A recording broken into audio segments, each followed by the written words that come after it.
Welcome back. We're moving into the elbow now, and what you have to remember is that essentially the elbow is a compound joint consisting of the ulnar-humeral joint, the radio-humeral joint, and the superior radio-ulnar joint, and we'll be examining all of these joints in turn. So looking at the ulnar-humeral joint first and the collateral ligaments. In order to stress test these ligaments, we will be applying a valgus and varus stress. So, with the arm in just slide extension, okay, just out of extension there, we can apply, by stabilizing the medial humerus, we can apply a varus stress by adducting the lower arm on the ulna, like so. By switching our position, we can come in and stress the anterior part of the medial collateral ligament there. And for the posterior part of the medial collateral ligament, we'll lay the arm down on the bed. Just move across a bit, a wee bit for me, Nora. That's great. Now, this ligament is running from the lateral epicondyle across to the olecranon in this direction. So the best test for this is likely to be to stabilize the humerus and take the olecranon and the ulna and push it straight down towards the floor, like so. Okay, so they're the collateral ligaments of the ulnar-humeral joint. To mobility test this, we can test the physiological movements first, and with flexion, the physiological movement of flexion has a lateral rotation of the ulna as a conjunct rotation. So we want to flex in supination, get the range in the end fill, and there should be a capsular end fill and not soft tissue into position. And then for extension, it will be extension and pronation,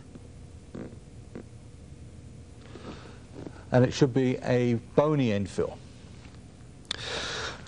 If we were looking at mobility testing this joint now, the arthrokinematic movements of this joint, it'll be an anterior glide and a posterior glide, and we'll also test the medial and lateral glide. And while there may not actually be any adjunct abduction, the amount of abduction that occurs in this joint is significant, and when reduced will affect the biomechanics, so we'll test that. So for flexion and extension, we'll get hold of the ulna by grabbing hold of the olecranon, like so, with the index finger, and reaching around and grabbing the rest of the ulna here. The arm will be put onto the bed and stabilized against the bed with the other hand there. Now, to produce the anterior glide, we simply pull up on the ulna, and to produce the posterior glide, we push down. So we're doing this. The problem is that these surfaces are fairly congruent, so in order to actually get a full glide on this, we have to allow the ulna to rock as we do this technique. So if you watch my body, you'll see that while I'm pulling up on the ulna for the anterior glide, I'll just side bend my body to produce that rocking movement, which will allow me to better assess the anterior glide. And for the posterior glide, I'll side bend the opposite direction for a posterior rock to better assess the posterior glide, like so. To test abduction, we'll keep the elbow in its resting position, about 70 degrees of flexion, stabilize the medial aspect of the ulna, of the humerus rather, and come onto the radial head. And we're going to have to push through the radius to test this movement out. And we'll simply stabilize the humerus and glide the ulna medially to test abduction, and then switch our grip around and glide it laterally to test adduction. Now, you're not looking for yards and yards of infill out of these medial and lateral glides, because there isn't any, obviously. Rather, what you're looking for is an abnormal infill, and this is often very hard. And it just indicates that the humerus isn't the ulna isn't gliding medially and laterally as it should do, and so it's restricting either abduction or adduction, which in turn will restrict flexion and extension. If we look at treating this joint now, this is very similar to the knee in that we have three positions. In the mid position, we have the glides, but no conjunct rotation to speak of. At the ends of ranges, towards the ends of ranges, we have the glide plus a conjunct rotation, and at the extreme of range, we have a hinging movement again. Now, that hinging movement and the extremes of range can be assessed with quadrants. And in the quadrants, as you would expect, we have 4 quadrants. There are 2 flexion. Now the first flexion quadrant is flexion, pronation and adduction, like so. And the other flexion quadrant is flexion, supination and abduction. So you're leading with your thumb all of the time. And this is easy enough to do because if you go the wrong way, then you get no real end feel. So just to repeat this, it's pronation, flexion, adduction, flexion, supination, abduction. For the extension quadrants, we'll bring the arm down into the extended position, and it's extension, pronation and abduction, and extension, supination and adduction. So we're looking for the normal ovoids, and this is where you'll pick up the extreme of range limitations and also the ab and adduction restrictions at the ulnohumeral joint. And the quadrants again can be used to treat these joints.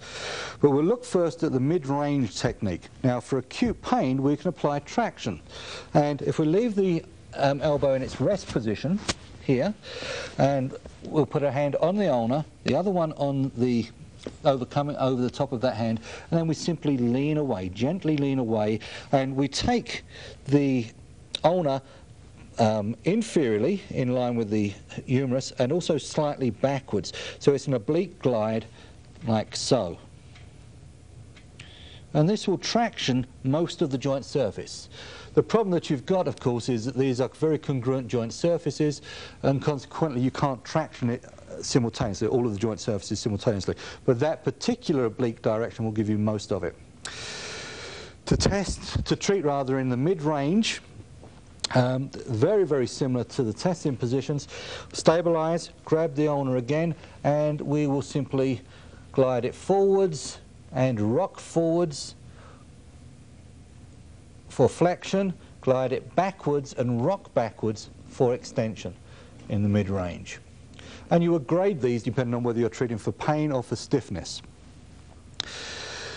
For the ends of range, we'll have to accommodate this with the conjunct rotation. So if we look at flexion, we can flex the arm to the barrier, supinate it for the conjunct rotation, and then do the hold relax technique to get it into that range. And then I shall hold onto the olecranon with my finger around the back of the olecranon again there, and with the arm supinated and the upper arm stabilized, I can then pull this into an anterior glide while it's supinated or laterally rotated, like so.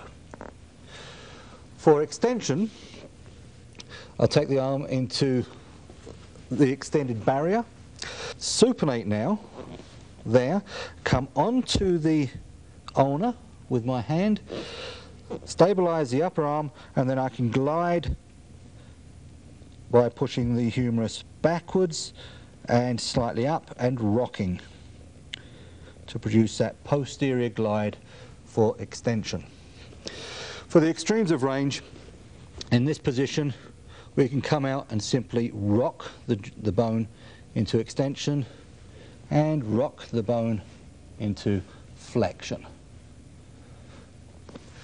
Now we do have to be concerned with the medial and lateral glides here as well, and we will mobilize these again simply by stabilizing the arm on the bed. Can you move across a bit for me, Nora? So we'll have the arm out in this position. If the patient can't laterally rotate the shoulder sufficiently, then we can just roll the patient towards us, which will take some of the stress off of the shoulder in that position. Okay, but Nora's in fairly good shape, so we're all right. Stabilizing the arm on the bed, use a sandbag if you need to. The elbow should be in its rest position again, and for the lateral glide, I'll come onto the medial side of the ulna and very close into the joint, and then simply glide this laterally, like so.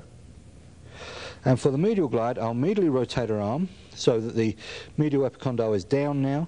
Keep the elbow in its resting position again, and this time I have to come through the radius to glide the arm medially to produce abduction.